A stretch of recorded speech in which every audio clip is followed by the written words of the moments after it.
අද අපි බලමු රසදිය ගැන වැදගත් කරුණු ටිකක්. රසදිය තමයි සාමාන්‍ය කාමර උෂ්ණත්වයේදී දියර තත්වයේ තියෙන එකම ලෝහය. අනිත් හැම ලෝහයක්ම මේ උෂ්ණත්වයේදී ඝනයි. මේ හේතුව නිසා තමයි ඉස්සර උෂ්ණත්ව මාන සහ බැරෝමීටර් වගේ උපකරණවලට රසදිය බහුලව පාවිච්චි කළේ.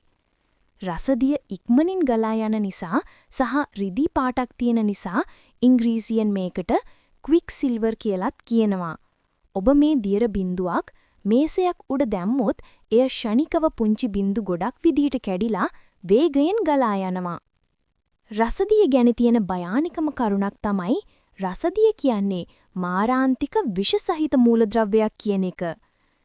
මේක ස්නායු පද්ධතියට හානි කරන ප්‍රබල විෂක්. විශේෂයෙන්ම ළමයින්ගේ මොළේ වර්ධනයට මේකින් විශාල බලපෑමක් ඇති කරන්න පුළුවන්. රසදිය වාෂ්ප වෙලා අපේ ශරීරයට ඇතුළු වෙන්න පුළුවන්. ඒ වගේම මාළු වගේ ආහාර හරහා ඇඟට යන මීතයිල් මර්කරි කියන රසදිය සංයෝගය ඉතාම භයානකයි. මේ විෂ සහිත බව නිසාම තමයි අද වෙනකොට උෂ්ණත්වමාන වගේ දේවලින් රසදිය ඉවත් කරලා තියෙන්නේ. ඒ වගේම රන් කැණීමේදී රසදිය පාවිච්චි කිරීමෙන් පරිසරයට සහ ගංගාවලට විශාල හානියක් වෙනවා. රසදියට රත්තරන්, රිදී, තඹ වැනි බොහෝ ලෝහ සමග පහසුවෙන් මිශ්‍ර වෙන්න පුරුවන්. මේ මිශ්‍රණයට කියන්නේ රන් සංග්‍රසය කියලා. රසදිය මර්කරි ඇල්ලීම ඉතාම භයානකයි. මේක සෙල්ලමක් නෙවෙයි, හරිම බරපතල සෞඛ්‍ය අවදානමක්.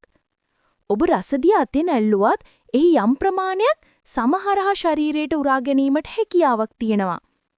ශරීරයට ඇතුළු වූ රසදිය විශේෂයෙන්ම ස්නායු පද්ධතියට විශාල හානියක් කරන විෂක්. රසදිය සාමාන්‍ය කාමර උෂ්ණත්වයේදී උනත් වාෂ්ප වෙනවා. මේ වාෂ්ප වේප සුවඳක් හෝ පාටක් නැති අපිට ඇසට නොපෙනෙන විෂ වායුවක්. ඔබ රසදිය අතේ තියාගෙන ඉන්නකොට හෝ බිම වැටිලා තියෙනකොට එයින් පිටවෙන වාෂ්ප හුස්ම ගැනීමෙන් කෙලින්ම පෙනහැළු වලට ගිහින් එතනින් ලේ වලට එකතු වෙනවා. මේ වාෂ්ප වූ රසදිය තමයි මොළයට සහ ස්නායු පද්ධතියට වේගයෙන්ම හානි කරන්නේ. ඉතින් රසදිය කියන්නේ විද්‍යාත්මකව පුදුම ලෝහයක් වුණත් පරිසරයට සහ අපේ සෞඛ්‍යයට ලොකුම තර්ජනයක් එල්ල කරන මූලද්‍රව්‍යයක්.